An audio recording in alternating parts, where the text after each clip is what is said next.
नमस्कार, गावरान सुगरण या चॅनलमध्ये तुम्हा सर्वांचं स्वागत आहे। आज आपण मेथीची भाजी कशी करायची ते बघणार आहे। त्यासाठी इथे मी मेथीची गड्डी जी आहे ती निवडून स्वच्छ धुवून घेतलेली आहे।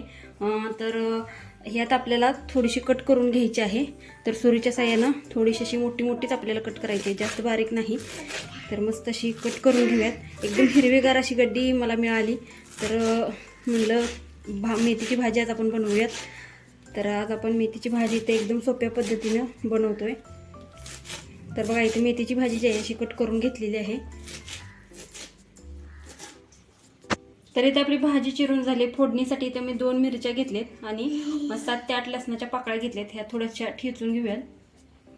तर इथे गॅसवरती मी कढई ठेवलेली आहे फोडणीसाठी। आता आपण मेथीच्या भाजीला फोडणी देतोय, त्यामध्ये थोडंसं तेल घालूया। तेल थोडं गरम झालं की त्यामध्ये थोडेसे अगदी जिरे घालूयात फोडणीसाठी।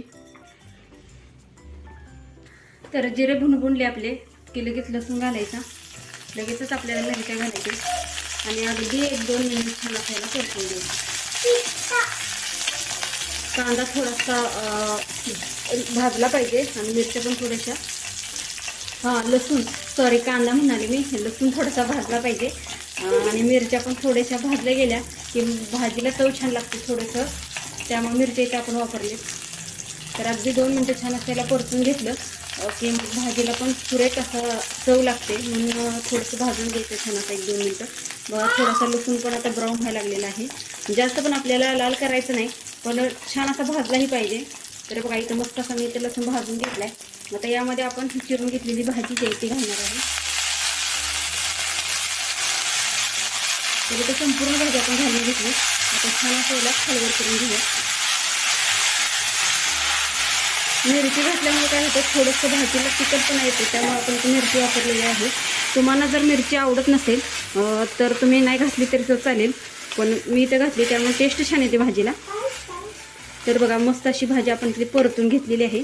आता यामध्ये आपण घालणार आहे, इथं मी मुगाची डाळ जी आहे ती भिजत ठेवली होती 1-अर्धा तास। तर छान अशी ती फुलली आहे बघा। तर ही डाळ यामध्ये घालूयात आता, त्यामुळे सुद्धा भाजी छान लागते डाळीमुळे।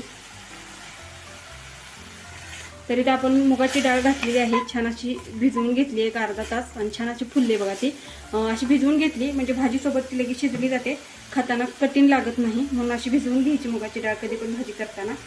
तर ही छान अशी भिजवून घेतली मुगाची डाळ घातली। तर आता यामध्ये चवीनुसार मीठ घालूयात। मीठ भाजीच्या अंदाजाने टाकायचं आणि थोडंसं जाडसर असं वाटलेलं शेंगदाण्याचं कूट घालूया। एकदम जाडसर असं वाटून घेतले, म्हणजे मध्ये एखादी डाळ दिसते शेंगदाण्याची आणि थोडंसं कूट असं हे करून घेतलेलं आहे। तर यामध्ये मी पाणी वगैरे काय घातलेलं नाही, जास्त पाणी लागत नाही, कारण कवळीच भाजी असल्यामुळे ती लगेच शिजली जाते। तर त्या मिठाचं पाणी सुटून छान अशी भाजी तेवढं शिजली जाईल। जर वाटलंच तर थोडंसं एखादा शितोडा द्यायचा, नाही दिला तरी सुद्धा पण चालतो। तर आता ह्याला थोडंसं झाकण ठेवून 3 ते 4 मिनिटं शिजवून घेऊया। तर बघा, इथे 3 ते 4 मिनिटं छान अशी भाजी मी वाफेवरती शिजवून घेतलेली, पाणी न घालता। अगदी थोडासाच वाटला तर पाण्याचा शितोडा द्यायचा, नाही तर पाण्याचा शितोडा नाही दिला तरी पण चालतो। जर तुम्ही जास्त पाणी घातलं तर भाजीचा कलर जे आहे तो बदलतो, हिरव्याऐवजी वेगळाच त्याला कलर यायला लागतो आणि त्या भाजीची टेस्ट जी आहे ती बदलून जाते।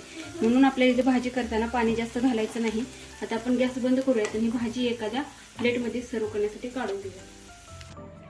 तर अशा प्रकारे मस्त अशी आपली मेथीची भाजी जी आहे ती तयार झालेली आहे।